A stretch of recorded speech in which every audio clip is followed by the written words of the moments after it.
Hey, what is up everybody? It's Animac here for Anime Uproar, and we finally know why Asta was so special all along, and what his final secret power will be. The battle between Asta and Lucius has begun, and Lucius just revealed the truth about his master plan, his connection to the Wizard King Julius, and why eliminating Asta is actually his top priority. Lucius is so overpowered. He is truly someone who is worthy of being the final villain.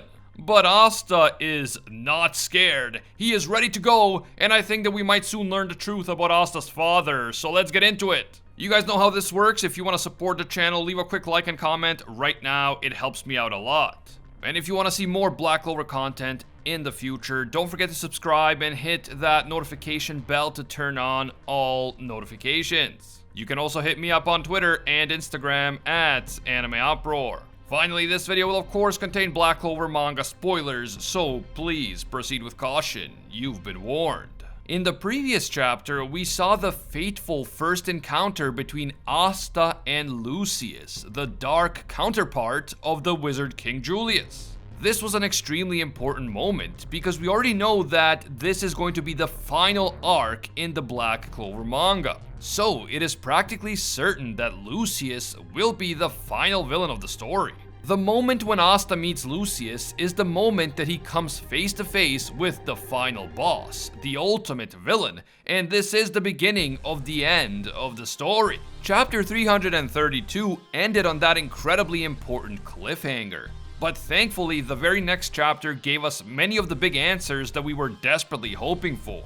In my previous video, you will recall that I said that I don't think that Julius was just a fake personality that Lucius made up in order to fool everyone inside the Clover Kingdom. Instead, I thought that Julius really did exist as a separate personality, but his body was somehow usurped by Lucius. Chapter 333 opens up with the explanation for what is really going on here, or at least a part of it. In a flashback from when Lucius and his siblings were much younger, we learned that Lucius was born as the most talented devil host in the history of the Zogratis family. He was also born as a very unique being because he had two souls residing within a single body. So the fourth Zogratis sibling was somehow born with two souls, similarly to William, who had the soul of the reincarnated elf Patri living inside of him. And just like with William and Patri, it seems that within the body of Julius, the darker side, Lucius was able to take over.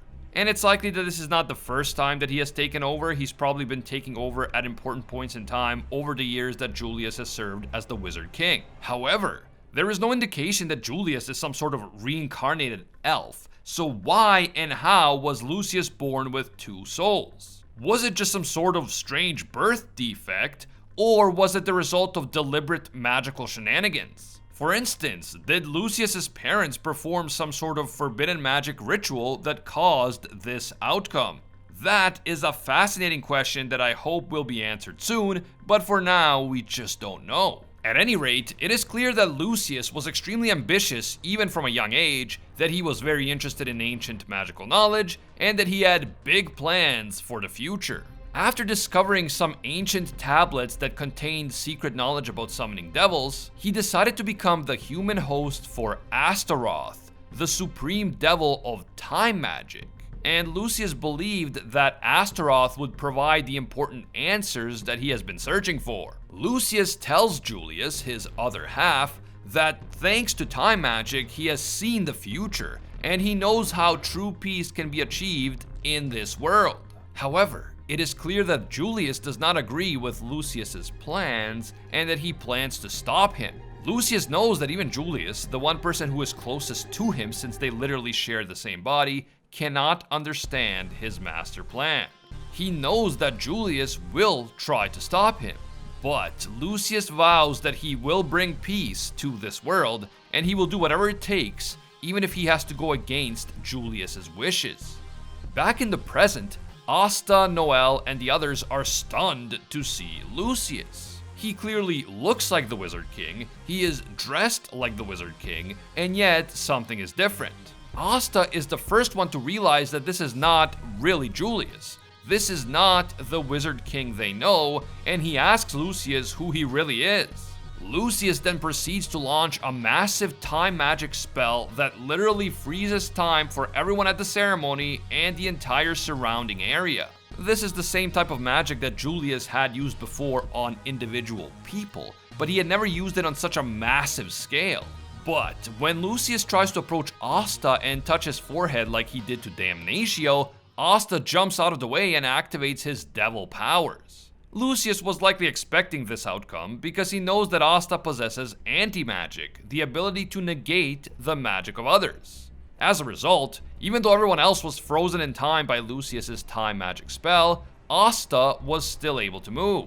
Lucius explains that he has now taken in Lucifero, meaning that he has absorbed Lucifero's magic into himself. Asta knows that Lucius is telling the truth because he can feel Lucifero's key inside of Lucius. Asta demands to know who or what Lucius is and what he did to the real Wizard King. Lucius then formally introduces himself as the fourth Zogratis sibling, and he proclaims that he is the savior of this world. He also says that Julius is dead, but let's be real, no one believes that. Lucius explains that Julius was on a mission for the sake of their ideals. Their goal is to create a world with no sorrow, hatred, or discrimination. Their goal is a world of peace, true peace. Asta wonders what such a vague statement even means, and Lucius clarifies by saying that he is going to fix all of mankind. He plans to destroy mankind and then ensure that they are somehow reborn through the magic of his siblings, Vanica, Dante, and Xenon. Lucius claims that this will make everyone happy and equal, and to make sure that nothing ever goes wrong again, he will personally rule over everyone as the final Wizard King. Now, this is really interesting because of the nature of his siblings' magic. Vanica has blood magic, Xenon has bone magic, and Dante has flesh or body magic.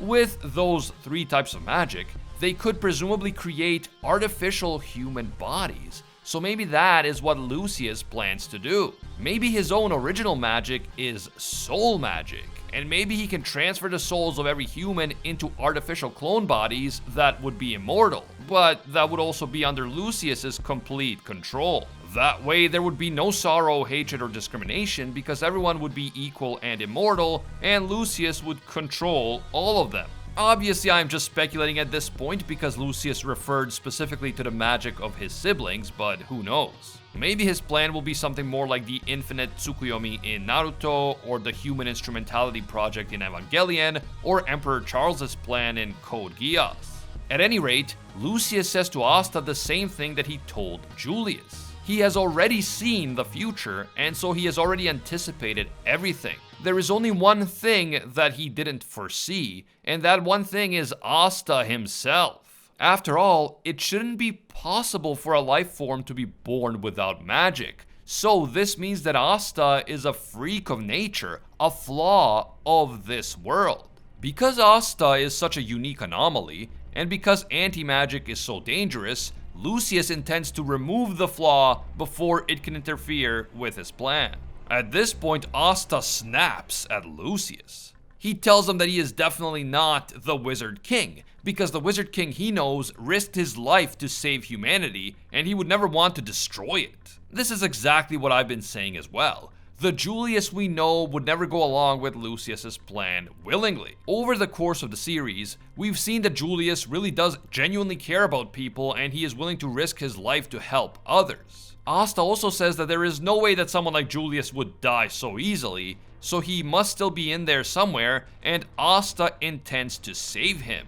Lucius smiles and proclaims that he is now even stronger than Julius, but this doesn't intimidate Asta. He suddenly uses anti-magic to cancel out Lucius's entire time magic spell, and he vows that if Lucius really is stronger than Julius, then he will surpass even the Wizard King right here and now. As the text on the final page declares that great ambitions will be fulfilled right here and now, this epic chapter comes to an end. Wow, we all wanted answers, and we definitely got a bunch of them in this chapter. That said, there are still a lot of big questions to be answered, like why Lucius was born with 2 souls, why he is no longer in a wheelchair, what exactly is his plan for humanity, and so on. What do you guys think is going to happen now? Does post-time skip Asta stand a chance against Lucius? I mean, sure, Asta will definitely be stronger now than he was before the time skip, but at the same time, Lucius just absorbed the power of Lucifero. And when you combine that with time magic, it's not gonna be easy for Asta to win this one. Well, unless anti-magic just cuts through everything and then it's like, okay, Asta wins, lol. Here's what I'm wondering right now. Why was Asta born as a flaw of nature? Was it just a cosmic coincidence? Or could it be that someone knew that a being without magic is the only person who can one day defeat Lucius? And so Asta's birth as a being without magic was not a coincidence at all. It was actually engineered by someone, perhaps even Julius himself. Okay, hear me out. This revelation that Asta is a flaw of nature could actually lead to the long-awaited reveal of Asta's father. What if someone who knew about Lucius and his plans was actively looking for a person who could give birth to someone like Asta, and he chose Lichita because of her unique absorption magic? This person then hooked up with Lichita in order to ensure that Asta would be born and that he would be able to one day defeat Lucius. What if this person who hooked up with Lichita is none other than Julius himself? Now, we've been led to believe that Chibi Julius had no idea that Lucius even existed, but maybe that wasn't always the case. Based on the flashback that we saw from Lucius, it seems that Julius was aware of Lucius at some point, definitely when they were younger. And so it's possible that Julius was secretly working on defeating Lucius all along. That is why he was always so interested in different types of magic. That is why he went out incognito to scout talented mages. And that is why he spent so much time studying magic. Julius was secretly looking for a way to one day defeat Lucius. And perhaps when he found Lichita, he realized that together they could create the man who would one day destroy Lucius. Together, they could create Asta.